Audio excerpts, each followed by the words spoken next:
today, knowing that, common sense, everyone here knows that build malls that require stairs. People need to walk upstairs. There's great malls here in Hong Kong. I won't name them, but one very close to the harbour that has a Four Seasons connected to it. And that has, the only way you can get from the car park to the mall is in a lift. Now, I don't know about you, but you stand down there in a dark sort of car park, you just park, you're walking, you're subterranean, you know you're subterranean, you can feel it, and you're there waiting for a lift to come down, waiting and waiting and waiting. And there's precisely 4 lift cars that actually go down into that 2,000 car garage. So you have lift waiting times that get up to 60, 90, 120 seconds, which feels like a lifetime when you've got a screaming kid or you don't want to get upstairs to go to the restroom. They don't have escalators. Threshold resistance. Reduces the enjoyment of the experience. You remember it. I'm talking about it. Next time you go there, think about it. Storefronts are the real threshold. The threshold in threshold resistance is actually the storefront. You're walking across the threshold. It's amazing how many retailers get it wrong, and it's great when you see a retailer that gets it right. Apple gets it right. Inviting visual merchandising. They're the most prolific retailer in the world today in terms of sales. One little Apple store does as much as a big department store in terms of sales. That's how successful they are. They've gotten something right within their store design. Their design is simple. It's timeless. They won't have to renew it. They can stay like that for years. They won't be searching for a solution to fix their merchandising problems because they've got the design right. In fact, all of these are okay. The Chanel is okay as well, very transparent, quite a wide threshold. The jeweler, Cartier, jewelers are famous for creating this fortified look. It's like a sumo wrestler squatting like this in the design. And they create little windows that you walk up and look at the diamonds, and they create these big, heavy doors that you've got to push through, and you're terrified to push through them because they're so heavy, and you don't know what's on the other side. Some prowling person is going to look at you as if you can't come in here. They've actually done an okay job here. The doors are open. That's a good start for getting through threshold resistance. They've created an elegant, appropriate design for that merchandise, but they've actually been thinking about threshold resistance as they've designed this new storefront, which came out in about 2002. Before, it was much more fortified. Ceilings, like we could go on forever. Ceilings, on the left you've got a low ceiling, heavily undulating, very articulated with the services that exist along it. On the right, it's not really a fair comparison because this is a double height space and an atrium. The point here is that anything that stops a customer buying something is threshold resistance. When you're walking along that mall, you're subconsciously, or even worse, consciously aware of the ceiling. You're walking along, you're sort of looking up at it, and you're wondering if something's going to drop down on you. When you're doing that, you're not looking at the stores, you're not buying something. It's the same as a mall that's got a slippery floor. I'm always amazed at developers in Asia who have this very high gloss marble floor. Really high gloss. And they say, I want the highest sheen I can get because it looks rich. It looks luxurious. I've got to have that sheen.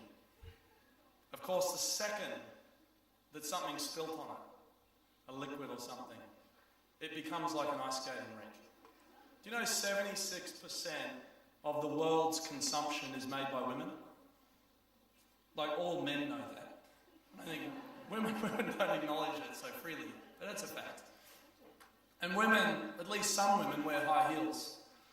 And it doesn't really work so well with high gloss floors. And it certainly doesn't work well with floors that have got lots of cracks in them. But still, developers and designers continue to specify them for retail spaces. These spaces that are social exchanges, where we go to enjoy and have leisure. They still do it because they're not thinking about the user. They're thinking about a pattern that needs to exist on a plan to satisfy someone's ego, or because it looks good, or because that material is deemed to be rich or luxurious. Mistake, people are looking down, worried about the crack they're going to fall into next. They're not looking at stores and buying. This is my favourite. Actually, before I came here on stage, I went to the toilet outside to check if my tie was straight. And I noted that the toilet actually doesn't have a door there. It's just like the one on the right. And this sort of is one of my great bugbears in designing space. When you've got to push on a toilet door, but then, after you've done whatever you've done in the toilet, you've got to pull it open. And this is in a world where we've been through SARS. You've got to touch the very handle that you don't want to touch to get out. I don't mind touching a handle on the way in because presumably everything's clean there.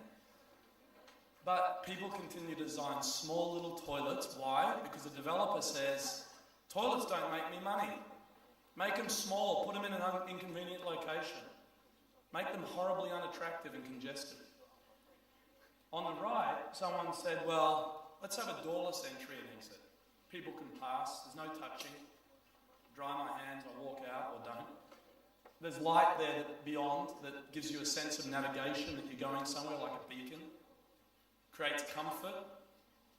Feel at ease when you're walking into that space, particularly for women, that's important. And most of all, it reduces threshold resistance by creating a better experience. We all remember experiences in toilets, whether it's consciously or subconsciously. And if you enjoy it and it's nice, particularly women, there's more likelihood you'll come back. And that's good for business. Service corridors, my last screen. On the left, you see, a classic example of obvious threshold resistance. You've got a build-up of boxes here providing a barricade for a store because someone decided to remove the service corridor that needs to exist. On the right here, you see a service corridor network here that links to a elevator, specifically for services, goods lift, going down to a loading dock, and providing rear entry for every single retail tenant. Doesn't make you money, but it's good for business because it means the retailer can load and unload anytime they want without impacting the customer experience. On the right here, someone said, let's not do that because that means we can't rent it out and that means we're not going to make as much money. And what do? They create this. What ultimately makes money is often beyond what you see in the first glance. My final thoughts are that threshold resistance is really everywhere. We see it everywhere we look. I certainly see it everywhere I look. Great design, great retail design is not about, fancy architects. It's not about grandiose architecture. Great retail design is about shaping social behaviour.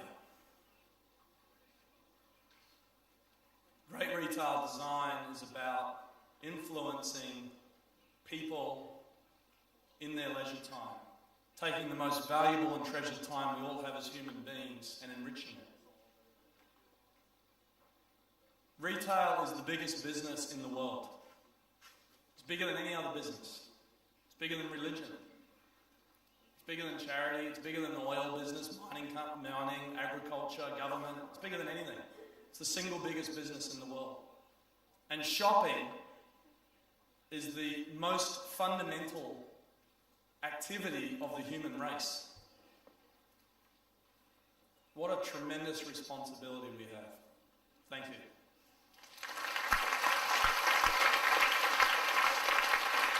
Thank you very much, Mr. Parker. I'd like to invite Mr. Roberts on stage for our question and answer session.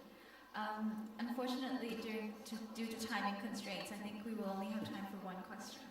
So we will invite Mr. Parker to pick the lucky person.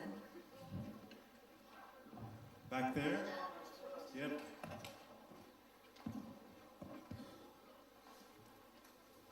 Mr. Parker, I read with interest you briefly have a writing that you talk about the Chinese luxury market that is growing, those figures, that's exponential growth in the coming years. So I would like to know, as shopping is such an important activity in China, so how you see shopping in China? What would be the trend? It is following the Western style, or it comes emerged with the big population and it becomes emerged with a new style in shopping in China? Thank you for the question. I think the most important thing to separate when you're talking about China